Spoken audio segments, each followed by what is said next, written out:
Bonjour, ici c'est Xavier Alexandre.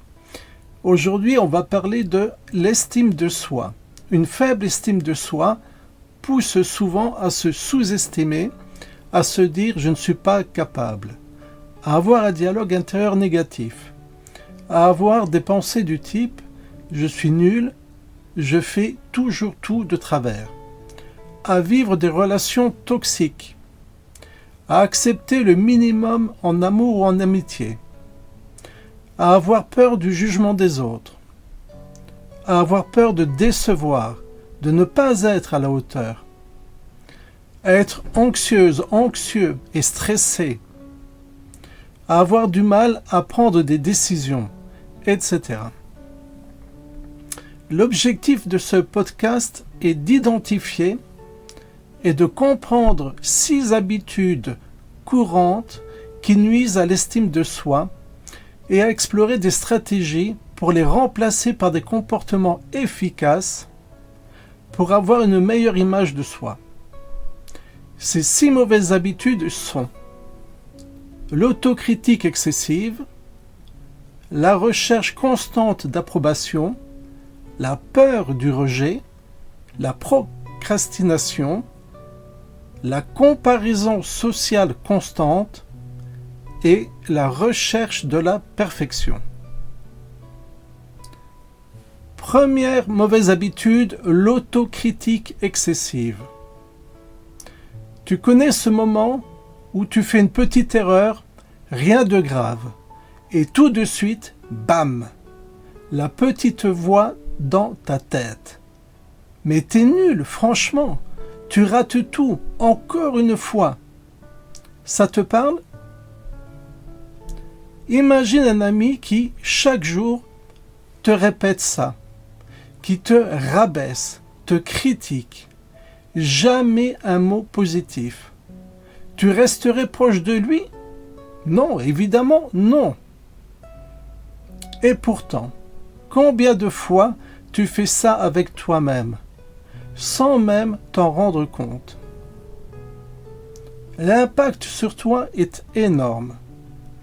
L'autocritique, ce n'est pas juste des mots en l'air, c'est un poison lent. Elle mine ta confiance, t'empêche d'oser et te freine. Au niveau du résultat, on retrouve une estime de soi en chute libre. De la culpabilité, de la honte, du stress, la peur de prendre des risques, et au final tu te sens bloqué, découragé. Tu n'avances plus parce que tu as l'impression de ne jamais être assez bien. Des chercheurs ont montré que les personnes qui pratiquent l'autocompassion sont plus résilientes, moins stressées et mieux motivées pour agir. Pourquoi? Parce qu'elles se soutiennent au lieu de se détruire. Prenons Julie, 38 ans, brillante dans son travail, mais à chaque petite erreur, elle se blâmait, elle se disait « Je suis nulle, ils vont se rendre compte que je ne mérite pas ce poste. » Sa confiance en miettes. Ses performances en baisse. Elle vivait dans un cycle de négativité, piégée par ses propres pensées. La solution, l'autocompassion. Et si tu changeais de posture, et si au lieu de te critiquer, tu t'offrais de la douceur, de la compréhension, du soutien. C'est ça l'autocompassion. Ce n'est pas de l'auto-apitoiement, c'est se traiter comme un ami. L'autocompassion repose sur 3 piliers puissants. Le premier, la bienveillance envers toi-même. Quand tu souffres, tu te parles avec gentillesse. Tu dis ce que tu dirais à un proche. Oui, c'est dur, mais je suis là pour moi, ça va aller. Tu remplaces « je suis nul » par « je fais de mon mieux, je peux apprendre ». J'ai tout raté par J'avance pas à pas. En 2, il y a l'humanité partagée. Tu n'es pas seul à vivre ça. Il faut que tu t'en rendes compte. Tout le monde fait des erreurs. Tout le monde doute, échoue, galère. Savoir ça, ça t'aide à ne plus te juger aussi durement. Tu te reconnectes aux autres. Tu souffres, oui, mais comme tout le monde. Le 3e élément, c'est la pleine conscience. C'est être présente ou présent à tes émotions sans jugement. Tu observes ta colère, ta tristesse, ton stress sans t'y noyer. Tu respires, tu ressens et tu te dis « Ok, j'ai peur. C'est là. Mais je peux rester calme. Je suis en sécurité. » Comment l'appliquer dès maintenant? Prête ou prêt à changer ta manière de te parler? Voici quelques actions concrètes. Respire en conscience, même 3 minutes par jour, juste toi, ton souffle. Remplace la critique. Dès qu'une pensée négative surgit, réponds avec une affirmation bienveillante. Célèbre chaque victoire, même la plus petite. Tu avances, tu progresses, tu le mérites. Sois ton allié, ressens tes émotions, ne les fuis pas. Accueille-les avec douceur. Stop aux généralisations. Une erreur ne fait pas de toi un échec. Jamais. Entoure-toi bien. Parle à des personnes qui te soutiennent. Partage, connecte-toi. Ça changera tout. En résumé, l'autocritique te freine. L'autocompassion te libère. Et tu sais quoi? Ça s'apprend. Avec de la pratique, un peu chaque jour, tu peux changer ton dialogue intérieur. Tu peux devenir ton propre refuge, ta propre source de force. Pose-toi cette question. Et si je choisissais d'être mon meilleur soutien au lieu d'être mon pire juge? Parce qu'au fond, tu mérites de te parler avec amour. Et c'est à toi que revient la clé, la solution. Le changement commence dès maintenant. 2e mauvaise habitude. Chercher constamment l'approbation des autres. Est-ce que tu ressens souvent le besoin de demander l'avis des autres avant de faire un choix, même pour des décisions qui semblent simples? Par exemple, tu penses que je devrais faire ça? Et toi, à ma place, tu ferais quoi? Tu crois que je vais y arriver? Si ces phrases te parlent, reste bien avec moi. La quête d'approbation, c'est une fausse sécurité. Chercher l'approbation, c'est vouloir se rassurer. Mais tu sais quoi? À force de demander validation sur validation, tu finis par douter encore plus. Et tu t'éloignes de ton propre ressenti. Résultat, tu fais des choix pour plaire. Tu te sens vide après. Tu te demandes « Pourquoi je ne suis jamais vraiment satisfaite ou satisfait ?» Parce que tu n'as pas suivi ton désir intérieur, tu as suivi les opinions extérieures. Quand tu cherches constamment l'approbation, tu bloques ta confiance. Tu deviens dépendante ou dépendant de ce que pensent les autres. Tu t'oublies. Et le pire, l'approbation, c'est quelque chose d'éphémère. Un jour, on te dit « bravo » et le lendemain, silence. Tu ne te sens pas bien, tu te sens vide. Puis tu sens l'inquiétude monter en toi encore et encore. Marc est intelligent, brillant. Mais avant chaque décision, il demande l'avis de tout le monde. Amis, famille, collègues, même pour choisir un plat au resto. Et à la fin, il se sent perdu. Pourquoi? Parce qu'il n'écoutait jamais sa propre voix. Et ce malaise, c'est le signal que quelque chose ne va pas. Marc ne vit pas pour lui, il vit pour être approuvé. Bonne nouvelle, tu peux changer ça avec des actions simples.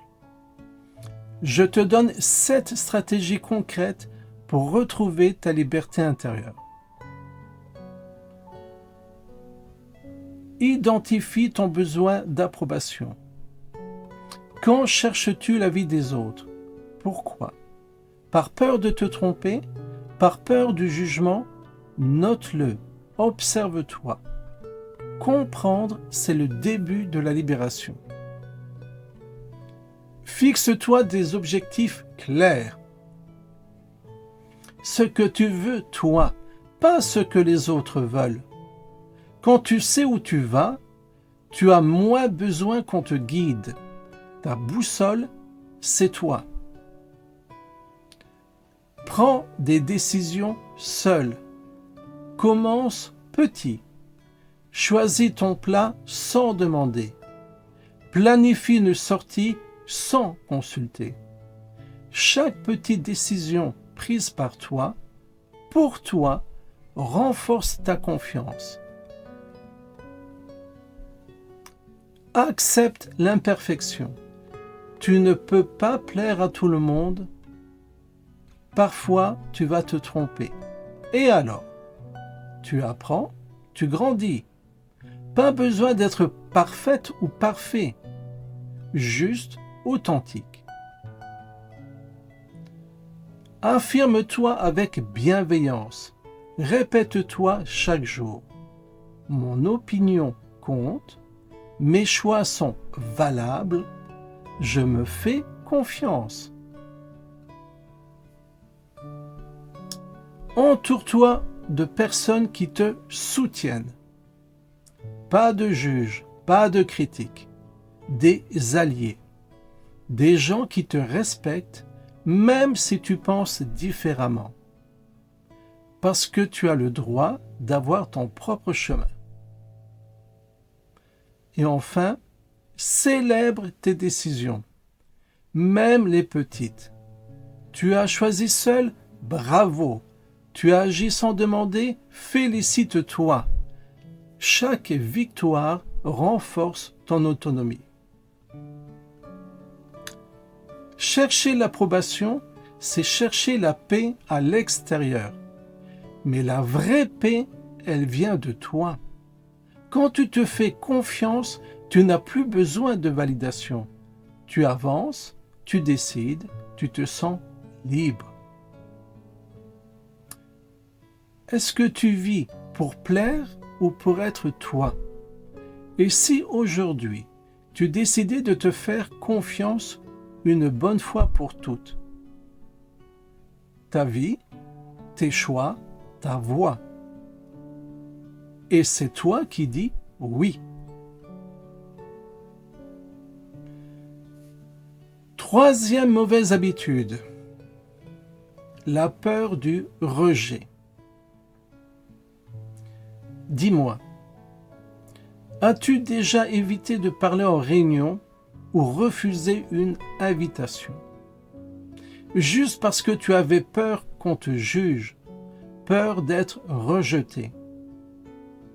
Si la réponse est oui, encore une fois, tu n'es pas seul. Près de 60% des gens vivent avec cette peur, tous les jours. Elle peut paraître invisible, mais elle guide beaucoup de nos choix. Et tu sais quoi? Cette peur vole nos opportunités. Quand tu as peur du rejet, Tu te tais quand tu devrais t'exprimer. Tu dis oui alors que tu veux dire non. Tu recules alors que tu pourrais avancer. Résultat, tu es frustré, tu regrettes, tu stagnes. Sophie est talentueuse, brillante. Mais en réunion, elle n'ose jamais parler. Pourquoi? Parce qu'elle redoute qu'on la critique. Elle pense: et si je dis une bêtise? Et s'il me juge? Alors elle se tait. Elle passe inaperçue. Et les promotions, c'est pour les autres. Dans sa vie perso, pareil. Elle refuse des sorties par peur de ne pas être à la hauteur. Et petit à petit, elle s'isole. Pas parce qu'elle n'est pas aimée, mais parce qu'elle croit qu'elle ne le mérite pas. Cette peur ne doit plus te contrôler. Je vais te partager 8 clés puissantes pour sortir de cette prison mentale. Des actions simples, concrètes, qui peuvent changer la donne. Reconnais la peur, ne la fuis plus. Première étape, stop au déni. Dis-toi: oui, j'ai peur d'être rejeté et c'est OK. Cette peur est humaine, universelle. L'accepter, c'est déjà la désarmer. D'où vient-elle? Pose-toi cette question. Qui m'a fait croire que je n'étais pas assez? Un parent critique? Une mauvaise expérience? Comprendre l'origine, c'est reprendre le contrôle. Ce n'est plus un mystère, c'est une histoire que tu peux réécrire. Change ta vision du rejet. Le rejet ne te définit pas. Ce n'est pas « je suis nul », c'est juste « ce n'était pas pour moi maintenant ». Et tu ne peux pas plaire à tout le monde. Et c'est tant mieux. Affronte les petites peurs une par une. Par exemple, prends la parole dans un petit groupe. Propose une idée simple. Dis ce que tu penses, même si ce n'est pas populaire. Petit à petit, tu t'immunises. Et là, tu te rends compte que rien de grave n'arrive. Renforce ton estime chaque jour. Chaque qualité que tu reconnais, chaque réussite que tu célèbres, renforce ton socle intérieur. Commence la journée avec cette phrase: je suis très bien comme ça, je n'ai rien à prouver. Dis-la, ressens-la, répète-la. Elle deviendra vraie. Entoure-toi bien. Garde près de toi ceux qui te respectent, pas ceux qui te rabaissent. Un bon entourage, c'est un miroir bienveillant. Et ça fait toute la différence. Apprends à gérer tes émotions. Quand la peur monte, respire, ressens-la, mais ne la laisse pas te diriger. Pleine conscience, respiration, ancrage, etc. Ces outils te gardent présente ou présent, centré, solide. Redéfinis le rejet, fais-en un tremplin. Chaque non que tu vis, chaque critique doit te rendre plus forte ou plus fort. Le rejet doit te montrer le chemin. Il filtre ce qui ne te correspond pas. Et parfois, il te pousse à oser encore plus, à aller de l'avant. Ce que tu gagnes en affrontant cette peur, c'est plus d'audace, plus de liberté, des relations plus vraies, des opportunités saisies et surtout la fierté d'être toi-même, pleinement, sans masque. Quel est le premier pas que tu peux faire pour ne plus fuir le rejet? Et si tu décidais que ton opinion compte, que tu n'as plus besoin de l'approbation des autres pour avancer, ta vie commence là où la peur recule. Et ce moment, c'est peut-être maintenant. Quatrième mauvaise habitude, la procrastination. Question simple. Remets-tu souvent au lendemain ce que tu devrais faire aujourd'hui? Et tu sais que ça te rattrape. Mais tu le fais quand même. Vrai ou faux? Imagine un train lancé à fond, sans frein, droit sur un mur. C'est toi quand tu procrastines. Tu vois l'impact arriver, tu le sais, mais tu n'arrêtes pas. Procrastiner, c'est fuir soi-même. On parle souvent de paresse, mais la procrastination, c'est bien plus subtil. C'est lié à une estime de soi qui est fragilisée. Tu te dis, je ne vais pas y arriver. Ce ne sera jamais parfait. Et si j'échoue? Et du coup, tu n'agis pas. Mais tu culpabilises et tu te sens encore moins capable. Thomas, jeune professeur motivé, compétent, il est bourré de qualités.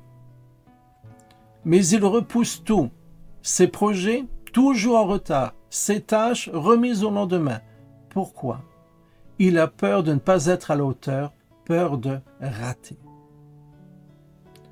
Le résultat, c'est le stress, une réputation écornée et ce sentiment d'échec permanent, jusqu'au jour où il a dit « stop ». Et là, tout a changé. Pourquoi on procrastine vraiment? Pas de mystère, il y a plusieurs causes cachées. La peur d'échouer. Tu bloques avant même d'essayer. Peur de réussir. Eh oui, réussir, ça fait peur aussi. Le perfectionnisme. Tant que ce n'est pas parfait, je ne commence pas. Manque de motivation. La tâche te saoule, tu traînes. L'anxiété.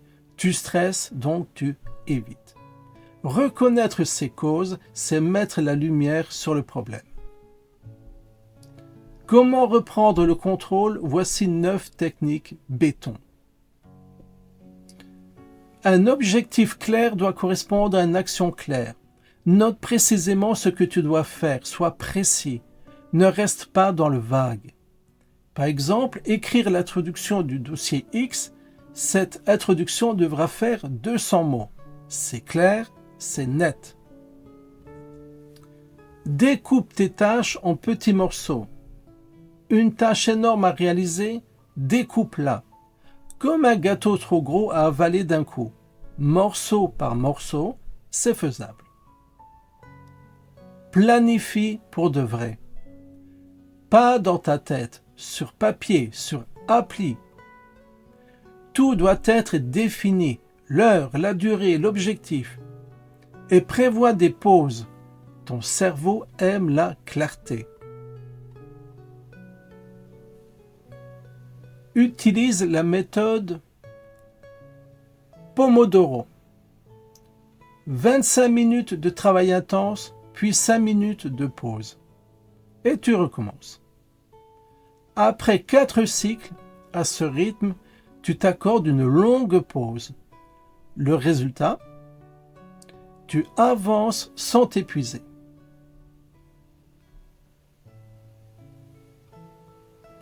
Coupe définitivement les distractions. Le téléphone en mode avion, les notifications off, un espace de travail clean. Tu es là pour ça, pour travailler, pour ton projet. Tu ne te disperses pas, tu n'es pas ailleurs. Récompense-toi. Une fois la tâche terminée, tu t'accordes un petit plaisir. Par exemple, un café, une série, un moment cool. Ton cerveau adore ça. Ça l'entraîne à agir. Sois cool avec toi-même. Tu n'es pas une machine. Parfois tu ralentis, parfois tu luttes. C'est normal. Pas de fouet mental. De la bienveillance. Rien que de la bienveillance. Cherche du soutien. Parle de tes objectifs. Trouve un binôme. Rends-toi redevable à quelqu'un. Un message. Je fais ça avant ce soir. Tu le dis, tu le fais. Enfin, tu acceptes l'imperfection. Tu peux commencer sans que tout soit parfait. Tu l'ajusteras en route. Mais si tu n'agis pas, rien ne bougera, rien ne changera. La procrastination te bloque, te fatigue, te fait douter. Mais ce n'est pas une fatalité. Avec des actions simples, régulières, tu peux reprendre le pouvoir et transformer ce cercle vicieux en cercle vertueux. Et toi, quelle tâche repousses-tu depuis trop longtemps? Et si tu le faisais aujourd'hui?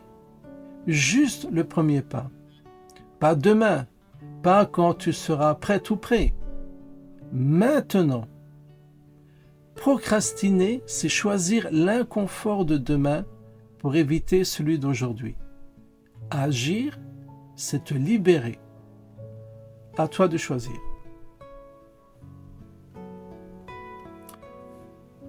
Cinquième mauvaise habitude, la comparaison sociale. Dis-moi franchement, est-ce que tu te compares souvent aux autres? Est-ce que parfois tu te sens moins bien, moins brillante, moins brillant, moins heureuse, moins heureux, moins épanoui? Voici la vérité. La comparaison t'épuise.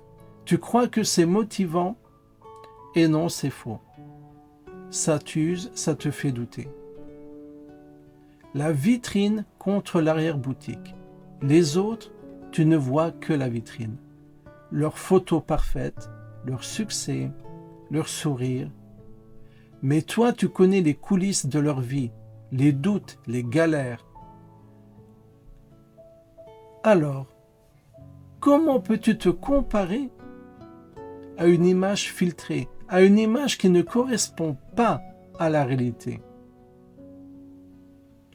Claire est développeur web, elle est hyper connectée.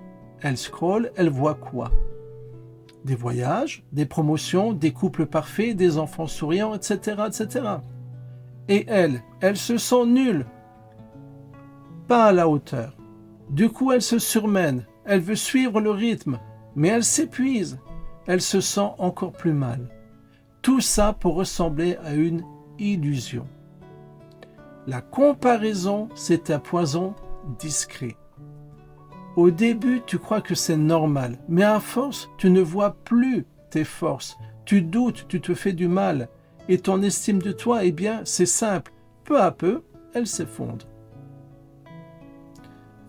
Voici 8 clés pour sortir de ce piège et reprendre ton pouvoir. Prends conscience de l'impact. Chaque fois que tu te compares, demande-toi, comment je me sens après? Si la réponse est nulle, triste, pas assez, alors stop, tu mérites mieux. Coupe le flux toxique, limite les réseaux. Pas besoin de scroller 3 heures pour te sentir mal. Désactive les notifications. Garde tes yeux orientés sur ta vie. Fixe tes objectifs, pas ceux de la voisine, pas ceux de ton collègue, les tiens. Ce que toi tu veux, ce qui te fait vibrer. Et avance à ton rythme.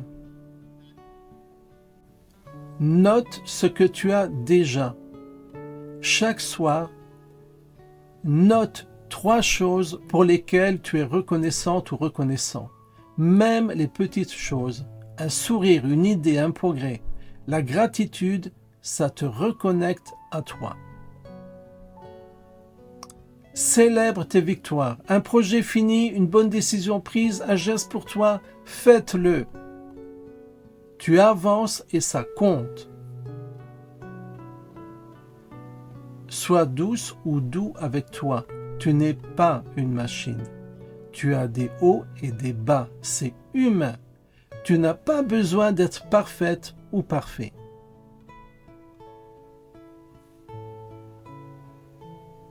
Entoure-toi des bonnes personnes. Évite les personnes qui te rabaissent. Cherche celles qui t'élèvent. Les bonnes ondes, ça change tout. Et enfin, rappelle-toi, tu ne vois pas tout. Les réseaux, c'est le best-of. C'est ce qu'il y a de mieux, mais ce n'est pas la vraie vie. Tu ne sais pas ce que vivent les autres dans leur cœur, dans leur nuit. Alors cesse de te comparer à une fiction. Et si aujourd'hui, tu posais un autre regard sur toi? Et si tu voyais tout ce que tu es déjà? Pas besoin de suivre qui que ce soit. Ta vie mérite ton attention, pas ta comparaison. La comparaison, c'est l'ennemi de la confiance. La solution, te concentrer sur toi et avancer pour toi. 6e mauvaise habitude, la quête de la perfection. Tu cherches à tout faire parfaitement, toujours, partout, tout le temps, et à force, tu t'épuises, tu t'énerves, tu n'es jamais satisfaite ou satisfait. Imagine une statue en marbre, magnifique, équilibrée, mais on continue à la tailler encore et encore. Jusqu'à quoi? Jusqu'à ce qu'il ne reste plus rien, jusqu'à la détruire. C'est exactement ça le perfectionnisme. Tu crois viser l'excellence, mais en vrai, tu vis dans la peur d'échouer, la peur d'être critiqué, la peur de ne pas être à la hauteur. Résultat, tu prends 3 heures pour une tâche de 30 minutes. Tu n'oses pas te lancer parce que tu n'es pas prête ou pas prêt. Tu refais encore et encore et tu n'en vois jamais la fin. Léa, c'est une battante, toujours à fond, toujours irréprochable, sauf que elle relit 10 fois le même mail. Elle n'ose pas envoyer ses projets. Elle s'épuise pour organiser des soirées parfaites. Et le pire, elle ne savoure jamais ses réussites. Elle ne voit que les détails ratés. Elle est très déçue. Elle se sent vide. Le perfectionnisme est un faux ami. Oui, viser la qualité, c'est bien, mais viser la perfection constante, c'est se condamner à toujours être déçu, à se juger, à s'auto-saboter. Et ton estime de toi, elle en prend un coup à chaque fois. Comment s'en libérer? Voici des pistes concrètes pour pouvoir enfin souffler. Vois les erreurs comme des bonus, pas comme des drames. Chaque erreur doit être une leçon, un ajustement, une progression. Fixe-toi une limite de temps. Travaille avec un timer. Pas plus de X minutes pour réaliser telle ou telle tâche. Respecte les délais. Sinon, tu vas te noyer. Accepte les compliments.